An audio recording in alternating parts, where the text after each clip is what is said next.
Activism. It is necessary to insist on the word. Just like certain infections of the blood, which cause a wide range of illnesses, not excepting those which can be cured in the madhouse, activism is an illness of the workers' movement that requires continuous treatment. Activism always claims to possess the correct understanding of the circumstances of political struggle, and that it is equal to the situation, but it is incapable of engaging in a realistic evaluation of the relations of force, enormously exaggerating the possibilities of subjective factors of the class struggle. It is therefore natural that those affected by activism react to this criticism by accusing their adversaries of underestimating the subjective factors of class struggle and reducing historical determinism to that automatic mechanism which is also the target of the usual bourgeois critique of Marxism. That is why we said, in point 2 of part 4 of our fundamental thesis of the party, the capitalist mode of production expands and prevails in all countries under its technical and social aspects in a more or less continuous way. The alternatives of the clashing class forces are instead connected to the events of the general historical struggle, to the contrast that already existed when the bourgeoisie began to rule over the feudal and pre capitalistic classes, and to the evolutionary political process of the two historical rival classes, bourgeoisie and proletariat, being such a process marked by victories and defeats, by errors of tactical and strategical method. This amounts to saying that we maintain that the stage of the resumption of the revolutionary workers' movement does not coincide only with the impulses from the contradictions of material, economic, and social development of bourgeois society, which can experience periods of extremely serious crises, of violent conflicts, of political collapse, without the workers' movement, as a result, being radicalized and adopting extreme revolutionary positions. That is, there is no automatic mechanism in the field of the relations between the capitalist economy and the revolutionary proletarian party. It could be the case, as in our current situation, that the economic and social world of the bourgeoisie is riddled with serious tremors that produce violent conflicts, without the revolutionary party obtaining as a result any possibilities of expanding its activity, without the masses subjected to the most atrocious exploitation and fratricidal massacres being capable of unmasking their opportunist agents who implicate their fate with the disputes of imperialism, without the counter revolution loosening its iron grip on the ruled class, on the masses of the dispossessed. To say an objectively revolutionary situation exists, but the subjective element of the class struggle, the class party, is deficient, is wrong at every moment of the historical process. It is a blatantly meaningless assertion, a patent absurdity. It is true, however, that in every wave of struggle, even those who pose the greatest threat to the existence of bourgeois rule, even when it seems that everything, the machinery of state, the social hierarchy, the bourgeois political apparatus, the trade unions, the propaganda system, has come to a halt and is heading towards its end, to its destruction, the situation will never be revolutionary, but for all intents and purposes will be counter-revolutionary if the revolutionary class party is weak, underdeveloped, and theoretically unstable. A situation of profound crisis in bourgeois society is susceptible to leading to a movement of revolutionary subversion when the lower classes do not want to live in the old way, and the upper classes cannot carry on in the old way. Lenin, left wing communism, and infantile disorder. That is, when the ruling class can no longer effectively operate its own mechanism of repression, and when a majority of the workers fully realize that revolution is necessary. Such a consciousness on the part of the workers can only be expressed in the class party, which is in the last analysis the determinant factor of the transformation of the bourgeois crisis into the revolutionary catastrophe of all society. It is therefore necessary, in order to save society from the mare magnum in which it has fallen, and for which purpose the ruling class is incapable of offering any help, because it is incapable of discovering the appropriate new forms for liberating the productive forces and directing them towards new development, that there should be a collective revolutionary organ of thought and of action that will channel and illuminate the subversive will of the masses. The not wanting to live in the old way of the masses, the will to struggle, the impulse to act against the class enemy, presuppose, within the ranks of the proletarian vanguard that it is called upon to develop the function of the guide of the revolutionary masses, the crystallization of a solid revolutionary theory.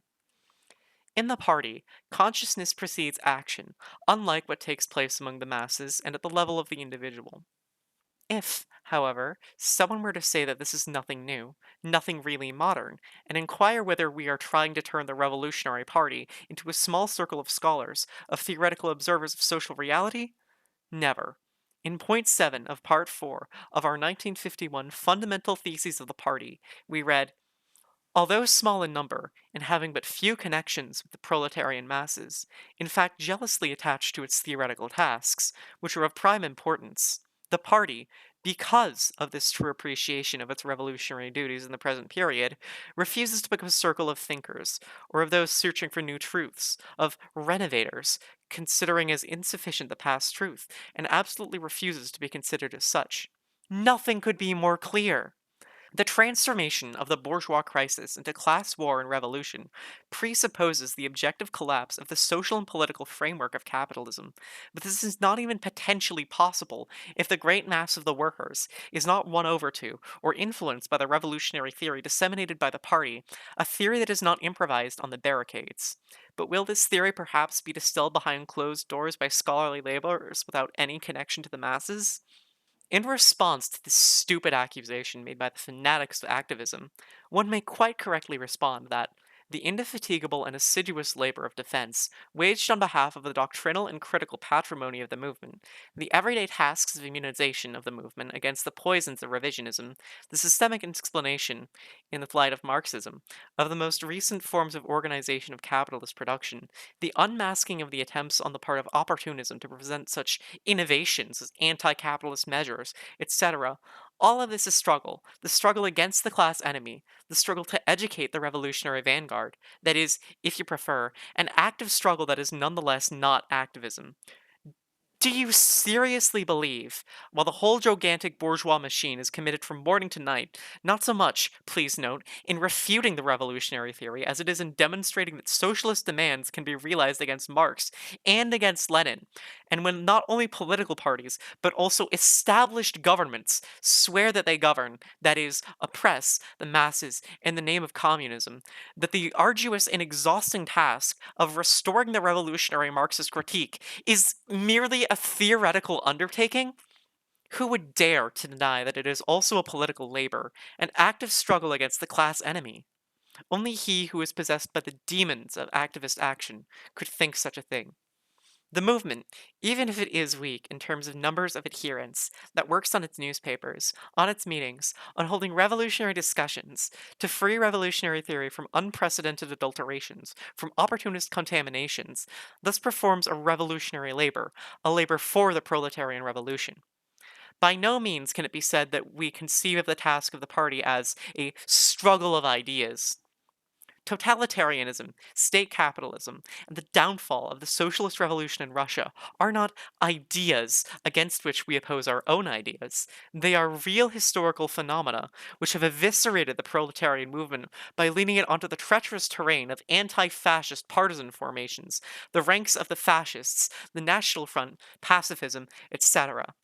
Those who, even if they are few in number and far removed from the limelight of grand politics, carry out a labor of Marxist interpretation of these real phenomena and labor of confirmation of Marxist predictions. And it seems to us there has been no serious examination of these problems outside our fundamental positions advocated in our Prometeo, and especially in the study Property and Capital, are nonetheless assuredly performing a revolutionary task because they are establishing from this point on the itinerary and starting point of the proletarian revolution. The resumption of the revolutionary movement does not require, for its realization, the crisis of the capitalist system as potential eventuality. The crisis in the capitalist mode of production is already a reality. The bourgeoisie has experienced all the possible stages of historical career. State capitalism and imperialism mark the extreme limits of its evolution, but the fundamental contradictions of the system persist and are becoming more acute. The crisis of capitalism has not been transformed into the revolutionary crisis of society, into a revolutionary class war, and the counter revolution is still triumphant, even though the capitalist chaos gets worse, because the workers' movement is still crushed under the weight of defeats it has suffered over the last 30 years due to the strategic errors committed by the communist parties of the Third International, errors that have led the proletariat to look upon the weapons of the counter revolution as its own weapons. The resumption of the revolutionary movement is still nowhere in sight because the bourgeoisie, putting into practice bold reforms in the organization of production and of the state capitalism, totalitarianism, etc., has delivered a shattering, disorienting blow, sowing doubt and confusion, not against the theoretical and critical foundations of Marxism, which remain intact and unaffected, but rather against the capacity of the proletarian vanguards to apply those Marxist principles precisely in the interpretation of the current stage of bourgeois development. In such conditions of theoretical disorientation, is the labor of restoring Marxism against opportunist distortions merely a theoretical task? No, it is a substantial and committed active struggle against the class enemy. Ostentatious activism seeks to make the wheels of history turn with waltz steps, swinging its derriere to the electoral symphony. It is an infantile disorder. It is an infantile disorder of communism, but it spreads marvelously, even in the sanitarium of politics, where the retirees of the workers' movement go to die. Requiescant in pace.